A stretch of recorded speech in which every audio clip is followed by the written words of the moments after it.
दोस्तों, हाथ में ये होती है जीवन रेखा, ये होती है मस्तिष्क रेखा, ये होती है हृदय रेखा। हाथ में ये होती है बुध की उंगली और इसके नीचे होता है बुध का पर्वत, और हाथ में हृदय रेखा के ठीक नीचे यह होता है उच्च मंगल का पर्वत। बुध की उंगली सूर्य की उंगली के प्रथम पर्व के आधार तक पहुँचे और उच्च मंगल के पर्वत से एक मंगल की रेखा ऊपर की ओर उठे, जो हृदय रेखा को काटकर बुध के पर्वत में पहुँचे। मित्रों, ध्यान से देखें, समझ में आ जाएगा। दोस्तों, जब हाथ में बुध की उंगली सूर्य की उंगली के प्रथम पर्व के आधार तक पहुंचती है तो इसे बहुत शुभ माना जाता है हस्तरेखा शास्त्र में, क्योंकि जब बुध की उंगली सूर्य की उंगली के प्रथम पर्व के आधार तक पहुंचती है तो ऐसे लोग बहुत तेज दिमाग के होते हैं, तीव्र बुद्धि के होते हैं, इंटेलिजेंट होते हैं। भविष्य में होने वाली संभावनाओं को ये लोग तुरंत समझ लेते हैं, दूरदर्शी होते हैं, होशियार होते हैं, चतुर होते हैं, विद्वान होते हैं, बुद्धिमान होते हैं। और सबसे खास बात,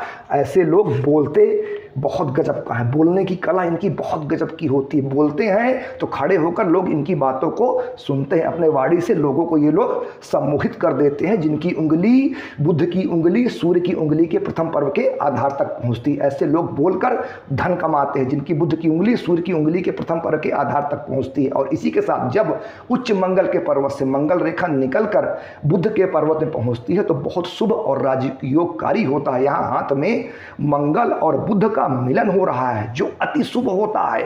मंगल भूमि है, मंगल प्रॉपर्टी है और बुध व्यापार है। जब मंगल के पर्वत से मंगल रेखा निकलकर बुध के पर्वत में पहुंचती है तो ऐसे लोग भूमि प्रॉपर्टी से संबंधित व्यापार करते हैं, कार्य करते हैं और प्रॉपर्टी के व्यापार में अपार सफलता और संपन्नता प्राप्त करते हैं। ऐसे लोग बड़े स्तर के बिल्डर होते हैं, बड़े स्तर के प्रॉपर्टी डीलर होते हैं, बड़ी बड़ी बिल्डिंगें बनाते हैं, बड़ी बड़ी अपार्टमेंट बनाते हैं, बड़ी बड़ी इमारतें बनाते हैं। ऐसे लोग जीवन में बहुत प्रसिद्ध होते हैं और लग्जरियस जीवन जीते हैं और जीवन में सारे सुखों का भोग करते हैं।